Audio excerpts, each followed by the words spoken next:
Happy Wednesday to you. It's hump day and it is the middle of the work week. We're almost to the weekend.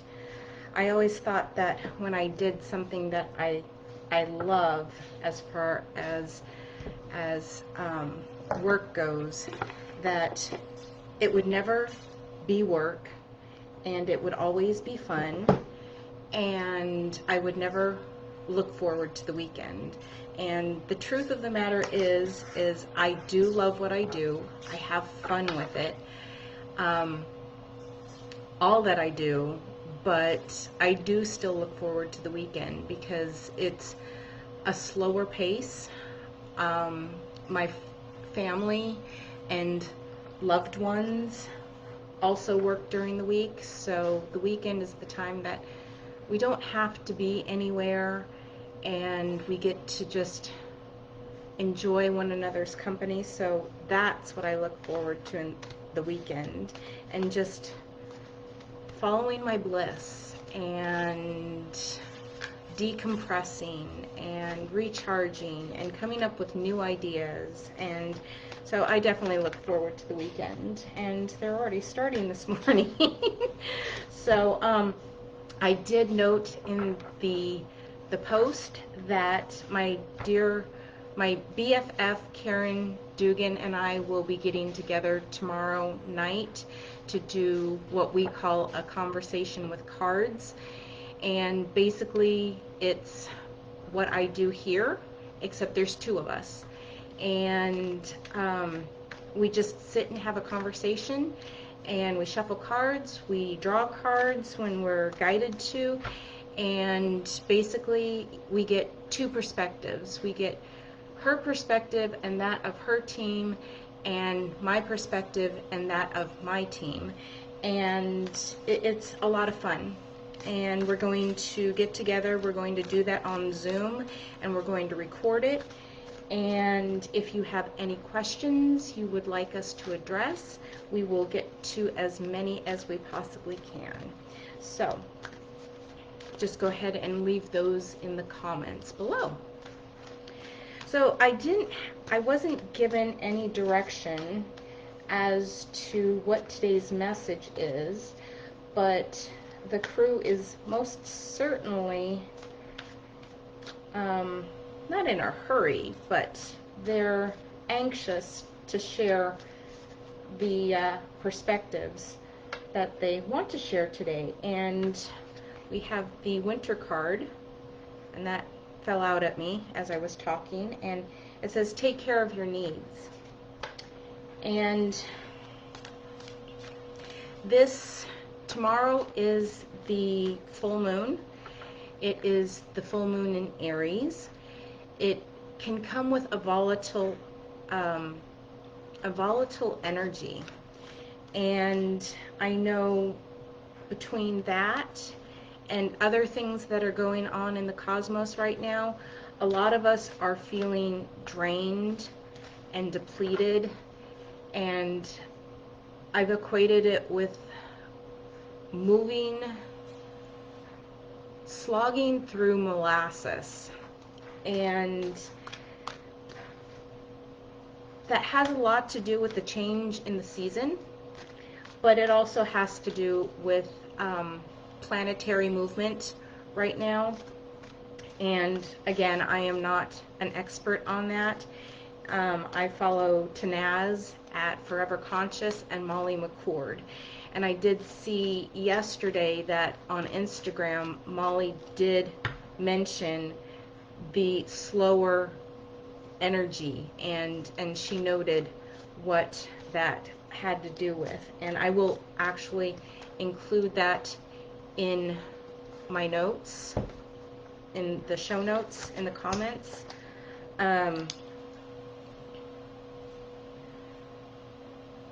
Yeah, so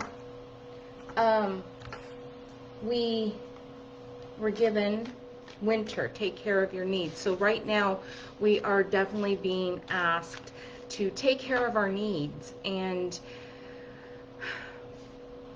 often, and this is from my own personal experience, often when I start feeling as I'm slogging through the molasses, that I get stubborn and I just try to push more. And we're being asked not to do that, to listen to our bodies, to listen to our energy. If we are feeling slow, if we're feeling heavy, if we're feeling out of sorts, we're asked to slow down and be gentle with ourselves. I call it the escape key, the ESC key, or ESC key, yes. Extreme Self Care. So extreme self care is being asked for this week. And extreme self care, the definition of that is different for everyone. Basically, it is pampering yourself. Take care of yourself like you would a loved one. If you had a sick child, you wouldn't be push on, you're okay, and you wouldn't. If they were really sick, if they were drained, if they just didn't have their normal spark or energy, you would tell them to slow down. Maybe curl up with a good book, your blanket, get some hot tea. Like I said, it's different for everyone, but take care of yourself as you would a beloved one. We are so taught not to think highly of ourselves, not to take care of ourselves, that we should trudge on. And no, when we're feeling heavy, when we're feeling low in energy, that's our body, our energetic body saying we need to slow down, we need to recharge, we need to take care of ourselves. So extreme self-care this week. Just what the angels ordered. Mirror Guardian. Take time to reflect. This is definitely a season for reflection. It is a season of reflection of what has come before and where we're going next. Not to actually go the next step, but to reflect on what our next step might be, and to let it percolate, let it sit in the cauldron and bubble and boil and simmer. The cauldron is creation. It is, it's creation. It's where we create things, and it sits in our, not our root chakra, in our, oh, my brain just went foggy on me. It sits in our sacral chakra. That's it. It sits in our sacral chakra. That is our place of creation, not only for females, but for males. In females, it's our womb. And it's where things are born, where things are created. And this is a time where, so come Halloween, one of the big symbols is the cauldron, the witch's cauldron. And so this is a time to let things percolate, to toss things in and let it simmer and see what comes to creation. And so it's a time to reflect. It's a time to reflect on what came before and what is possible in the future, but not to act on it. And we are still in that window of creation that we entered with the new moon this this past month, and it was the first of 3 super new moons that will carry us to the eclipse, and in December. And so it is a pathway, a gateway of creation. And so we're still in that. And we're being asked to look at and reflect on what it is we want to create through this gateway, what we pondered on at the new moon, and what we want to go forward, what we want to percolate, what we want to actually be born in December. And I did have a couple of cards fall out at me. I mean, they went launching across the desk. And so this one is Druid, hold the space. So we're being asked to hold the space, to sit with, to allow what will come to creation to percolate, to manifest in its primordial juices. And it doesn't manifest overnight, but hold the space and allow that to take the time that it needs to manifest, to come to realization, to come to creation. And if you'll excuse me for just a moment, I am going to go grab that other card and see what it is.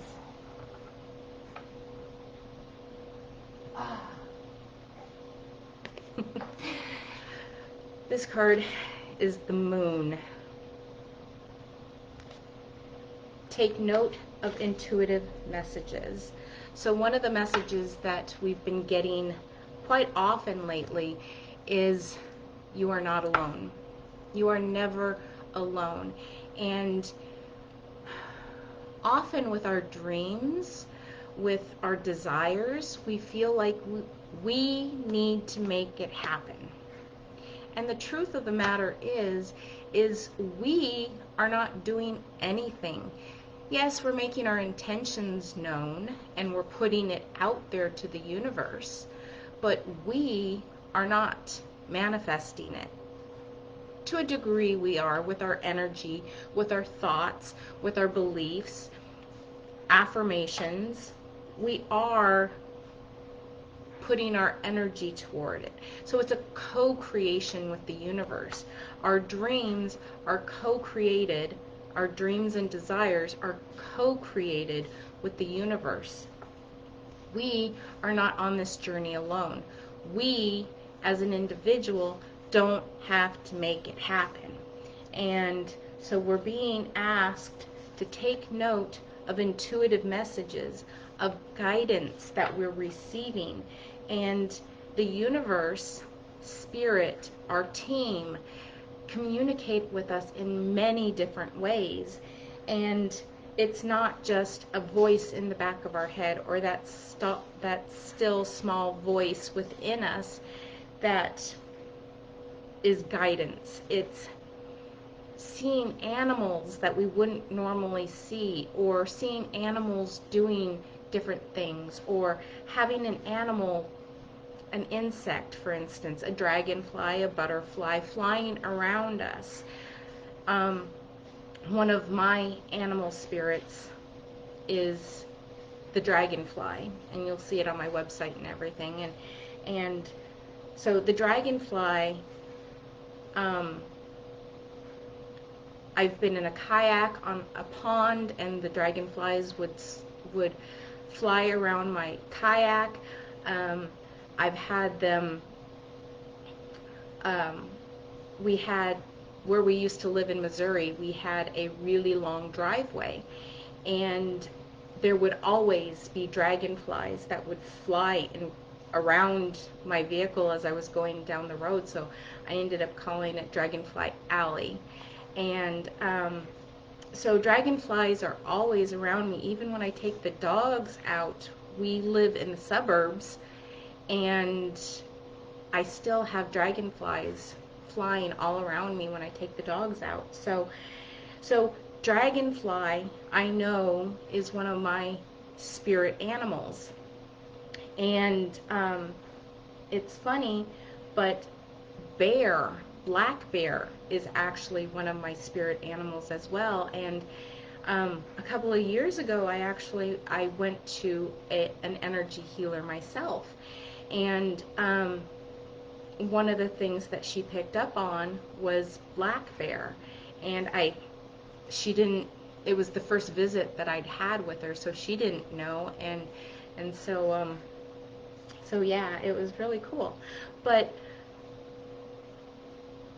spirit, the universe, source, speaks to us in so many ways. We just have to be open to the messages and not allow our rational or egoic mind to rationalize it, to explain it away. For instance, when you go see a magic show, if you explain it away, it takes the magic out of it, and the mystery cannot be explained.